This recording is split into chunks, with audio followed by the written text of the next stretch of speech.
Bienvenidos a El Salvador.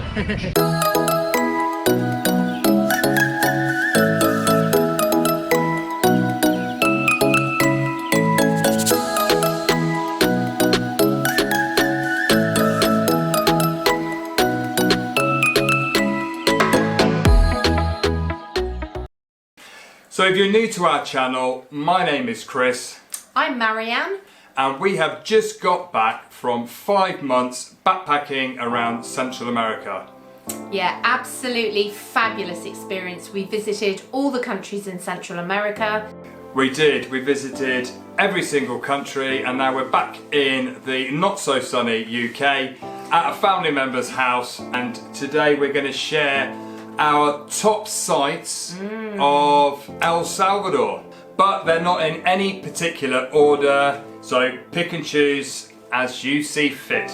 Our first place, if you visit El Salvador, is don't miss the capital city, San Salvador. Wow.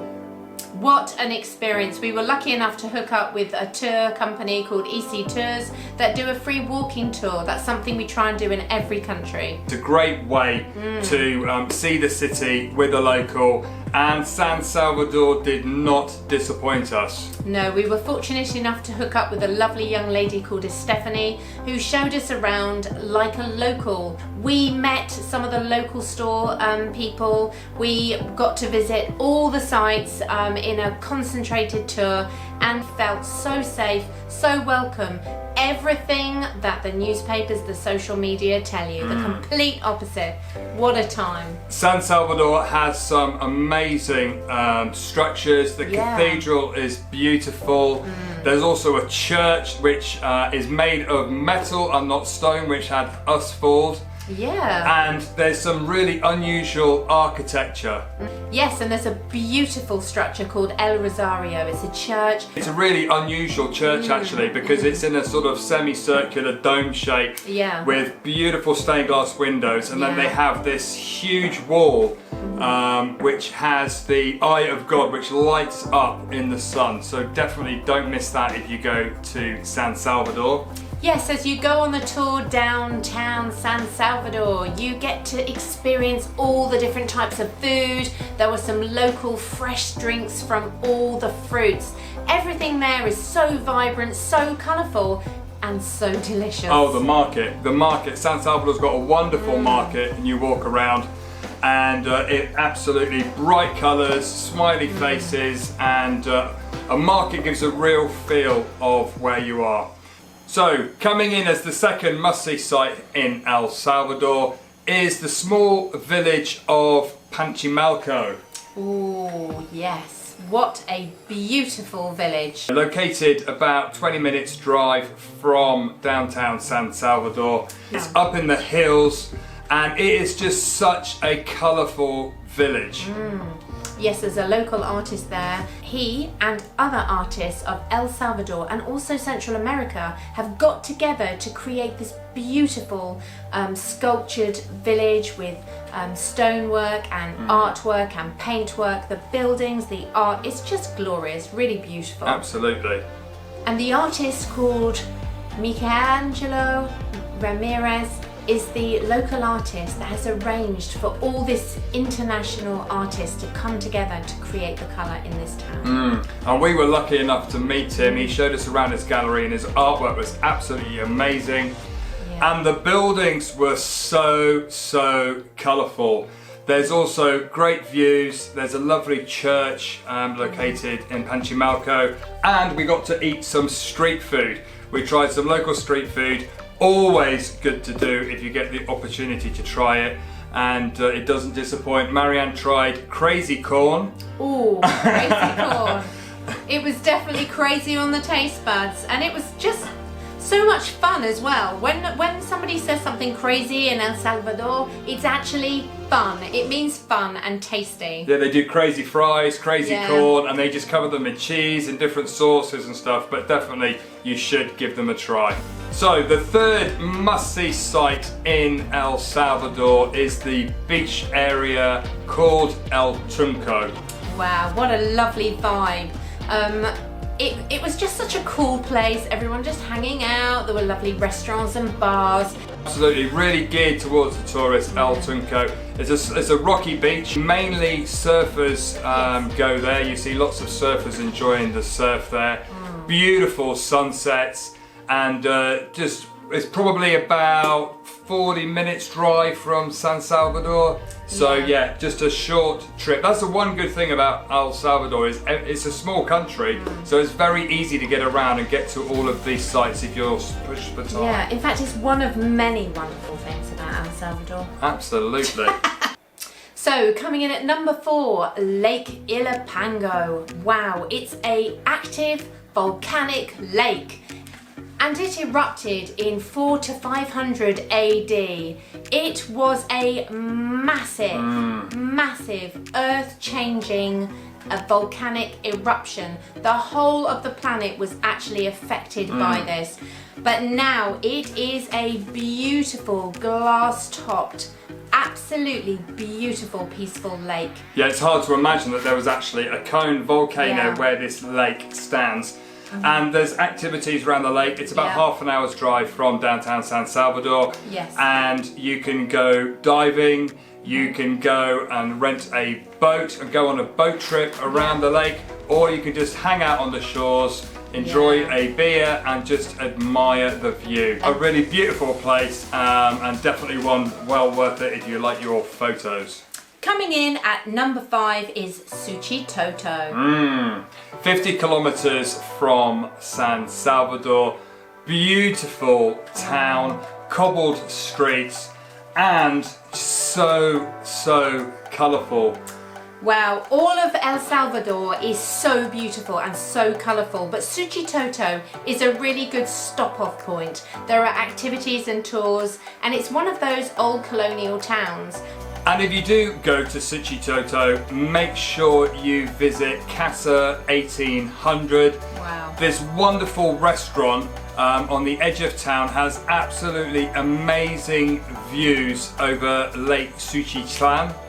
In fact, we were told this is the Instagram shot of Suquito. They've got a rocking chair, and you get to take a photo of the beautiful views behind you. They also have a magnificent menu with so many different dishes. In fact, they've got the national dish of pupusa, and they've mixed it in with a pizza, and it's called pupizza. Oh, it's delicious. All the flavours of a pizza, but with the pupusa. It was just such a lovely dish. In fact, they had so many local dishes, and they also had fusion dishes. So, yeah, a really good place to visit. And the town is beautiful. It's got a lovely square, as many of the towns do, a nice church overlooking the square where there's various stands and stalls selling bits and pieces. But also, Suquito is a great place to do some tours in the surrounding area. Yeah, we were lucky enough to go on a tour, a bird watching tour, that actually took us out in kayak canoes over the Suquito Lake, and it was just phenomenal. Early start, but definitely worth it. Absolutely, beautiful views, and we saw some beautiful birds and everything. Well worth it. And we also got an opportunity. We went and did a jungle trek and met Don Rafael, who was one of the former rebel guerrillas during the Civil War. Fascinating, really interesting. And then we got to chat to him, and then we went up into the forest and into the tree areas where they stayed. We saw their hospital, we saw their Vietnamese kitchen, and how they would have lived at that time during that really dark, difficult days of El Salvador. And there were some great views from the jungle there as beautiful. well. And the wildlife. The nature that we saw was just phenomenal. The butterflies and lizards and things, it just stunning. Coming in at number 6 is Santa Ana. Everybody's heard of Santa Ana when they visit El Salvador. It's one of the places to visit, and it does not disappoint. There is so much heritage, so much culture, and the architecture is glorious. It is. It's the second largest city in El Salvador, and it has a central square, a beautiful cathedral, and then around the square there is the National Theatre and beautiful stands selling food and souvenirs. Yes, indeed. And there are lovely little boutique restaurants as well. So there's something for everybody in Santa Ana. Absolutely. And a market. It's got the most fascinating market at weekends. As we did around San Salvador, we had a good look around the market, safe to walk around, no problems whatsoever, and lots of friendly people selling lots of delicious foods and bits and pieces. Yes, do not go to El Salvador to lose weight. Literally, there is so much food and there's just something for everyone. We loved it, and the pastries and cakes. Absolutely. So also in Santa Ana, they have some natural pools. We managed to find them. I'm not going to try and pronounce them because I can't pronounce them, but I will put a link above now just to show you where they are. But if you're looking for somewhere to relax, there are some beautiful pools, and it's very reasonably priced to get in to go hang out for the morning or the afternoon whilst you're in the city. And Santa Ana is a perfect location to kick off your adventure to La Ruta de las Flores.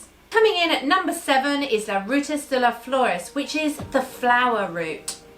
So this 20-mile route takes you through colonial towns and coffee plantations. The best time to see the flowers is actually November to February. Now, we went in the summer months, which was perfect because the rainy season had started and it was just springing to life. You get the opportunity to go to the little local markets, meet local people, see these beautiful local buildings, and they are all colourful, and the cobbled streets just wind and meander through these towns.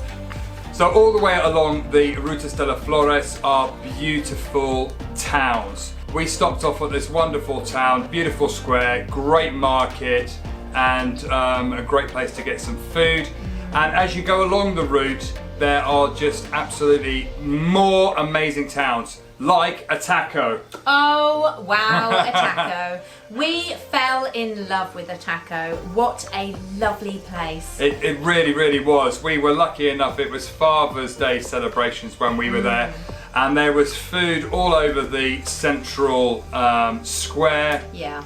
Beautiful coloured buildings, cobbled streets. Wow. Churches and the friendship. People literally came up to us, welcomed us to Ataco, and you just got all these lovely little coffee places and marketplaces, and we love coffee. And this region was just full of coffee. We did. We actually, whilst we were on the Ruta de las Flores, we got to visit a coffee plantation. Entre Nubes. Yeah, you know it. Absolutely beautiful coffee. We had lovely coffee.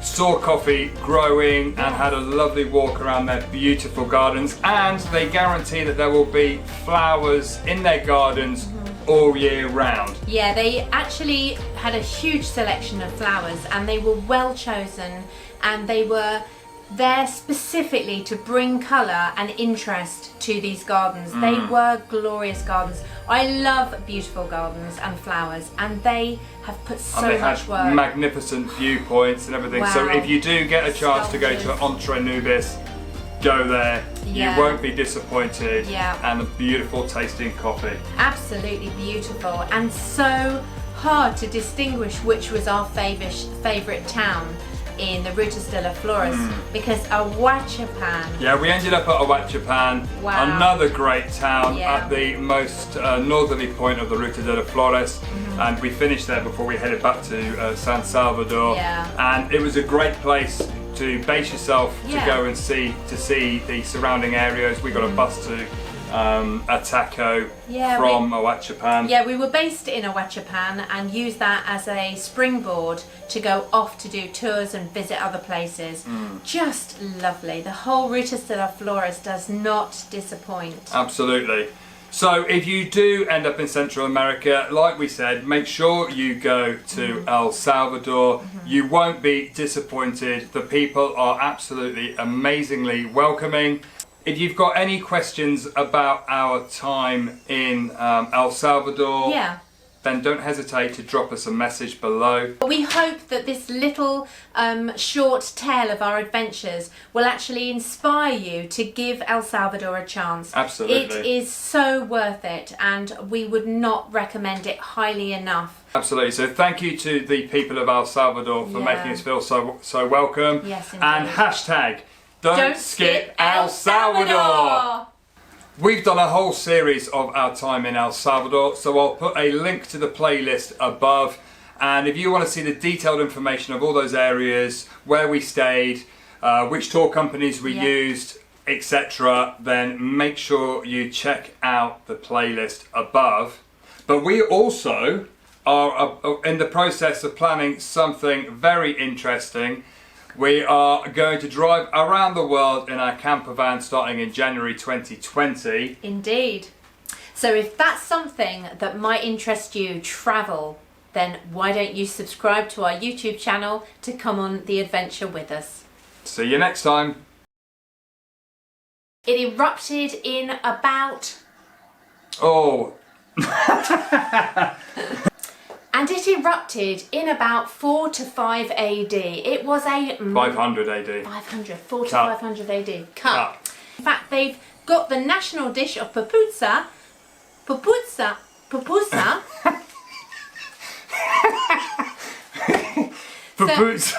Okay, hold on. Cut. Because that's just ridiculous. In fact, they've got the national dish of... Okay, Why are you laughing? Because you went pupusa. Okay. Or do you want me to say it? Yeah. Sorry. Cut.